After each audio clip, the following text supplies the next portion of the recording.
हमारे संवाददाता देवांकुर हमारे साथ जुड़ गए हैं। देवांकुर, इस वक्त किस तरह की राजनीति वहां पर चल रही है?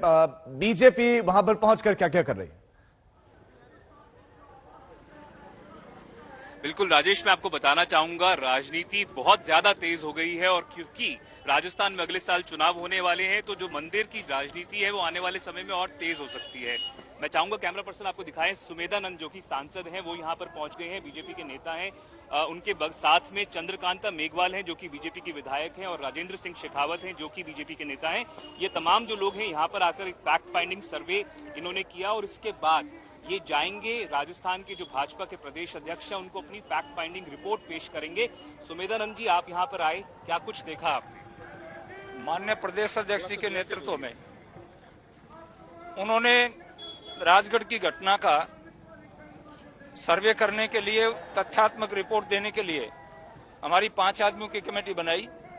वो कमेटी यहाँ पर आई है और हमने आकर के देखा तो कांग्रेस की सरकार बार बार ये आरोप लगा रही थी कि भाजपा का बोर्ड है, बोर्ड ने प्रस्ताव किया। तो मैंने सबसे पहले भाजपा के बोर्ड के चेयरमैन से बोर्ड के प्रस्ताव मांगे। प्रस्ताव में कहीं उल्लेख नहीं है कि सड़क की चौड़ाई कितनी होनी चाहिए। फिर वो बहाना बनाया उन्होंने कि साहब मास्टर प्लान को भी मैंने आकर के देख लिया, उसमें कहीं प्रावधान नहीं है। मेरे सामने मास्टर प्लान की कॉपी है और मास्टर क्या लिखा है सर इसमें, बताएं एक बार, क्या कुछ आपके लिखा हुआ है?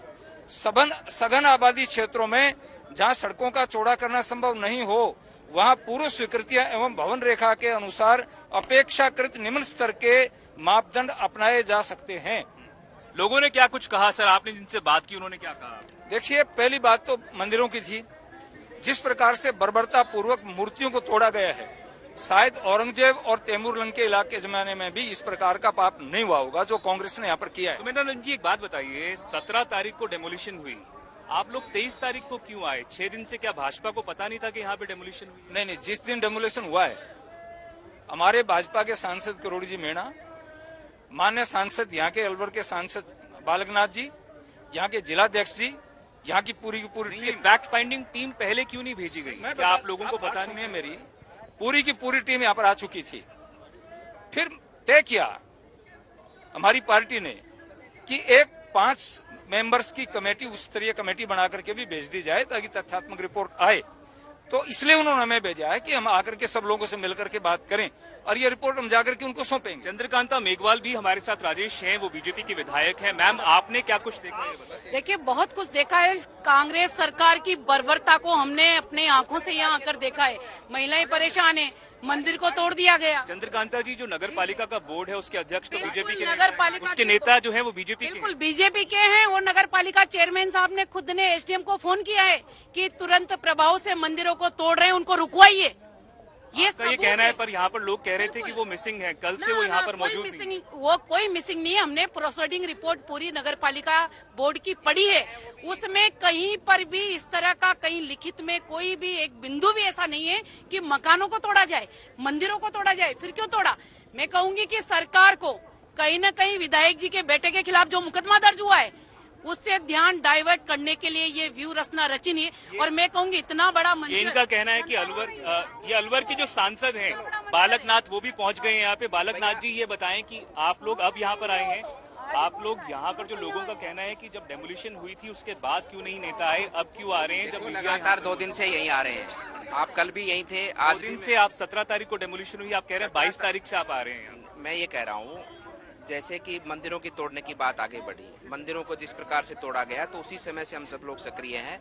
और जिस प्रकार से दुर्भावना पूर्वक कांग्रेस शासन के लोगों ने इस मंदिरों को अपमानित किया है, तोड़ा गया है, उसके लिए हमारा सारा पार्टी संगठन, पूरे समाज के लोग एकजुटता के साथ में निंदा। राजेश, किरोड़ीलाल मीणा जी हैं, राज्यसभा सांसद, बीजेपी के वरिष्ठ नेता है, वो भी यहाँ पर पहुंच चुके हैं। तो आप समझ सकते हैं 3 बीजेपी के सांसद, विधायक अब यहाँ पर पहुंचे हुए हैं। किरोड़ी जी, लोग कह रहे हैं कि जो लोकल बोर्ड का अध्यक्ष है वो तो बीजेपी का नेता है, और जो फैसला जो लिया गया था वो बोर्ड के द्वारा लिया गया था, तो राजनीति बीजेपी क्यों कर रही है? आप थोड़ा आगे तक चलोगे ना, तो गोलमा जी यहाँ विधायक थी, वो फैसले की सड़क वो बन रही, उसी सड़क को उसी चौड़ाई में आगे बढ़ाना था। ये बोर्ड का फैसला है। उसी चौड़ाई में जहाँ पीछे सबको विश्वास में लेके इस गौरव पथ का निर्माण किया, उतनी चौड़ाई में इसको बढ़ाना था। चौड़ाई बढ़ा दी एसडीओ ने, ईओ ने, एमएलए साहब के दबाव में, और सारे ये 300 साल पुराने मंदिर तोड़ डाले और ये देखो आप तबाह कर किरोड़ी जी, दिया। एक बात बताइए, आप इतने वरिष्ठ नेता हैं बीजेपी के, क्या आपको लगता है कि बोर्ड की तरफ से फैसला जो लिया मंदिरों को लेकर वो नहीं लिया जाना चाहिए था? आपको लगता है कि बीजेपी का व्यक्ति मंदिर तोड़वा सकता है? सर, सवाल मेरा है, जवाब आपको देना चाहिए। मैं जवाब दे रहा हूं ना, बीजेपी के नेता कुछ भी कर सकते हैं लेकिन मंदिर नहीं तोड़ सकते। तो ये तो बेबुनियाद क्या आपको लगता है गलती हुई, जो मंदिर तोड़े गए वो गलती हुई है? गलती नहीं, महागलती। गहलोत साहब ने गलती की है, उनकी पुलिस ने की है, उनके अधिकारियों ने की है। औरंगजेब का हमने इतिहास में पढ़ा था, औरंगजेब से भी बढ़ के हमने आंखों से देख लिया। गहलोत साहब सुपर औरंगजेब हैं जिन्होंने कुकृत्य किया। तो राजेश, ये इनका कहना था कि औरंगजेब जैसी गलती नहीं, महागलती जो है वो अशोक गहलोत ने की है। पर यहाँ पर जो लोग हैं वो कह रहे हैं कि वो राजनीति से तंग आ गए हैं, जिस तरह से राजनीति की जा रही है पूरे मुद्दे को लेकर। और इनका कहना था कि जो दुकानें तोड़ी गई हैं, जो घर तोड़े गए हैं, उसके बाद देवांकुर उन्होंने कहा कि सुपर औरंगजेब है अशोक गहलोत। लेकिन देवांकुर, आप बताएं, क्योंकि राजनीति दोनों तरफ से हो रही है। बीजेपी कह रही कि कांग्रेस ने तोड़ा, लेकिन कांग्रेस भी तो कह रही है कि ये तो चेयरमैन ने तोड़वाया, ये तो नगरपालिका बोर्ड का फैसला है। तो ऐसे में क्या कांग्रेसी लीडर्स भी पहुंच रहे हैं?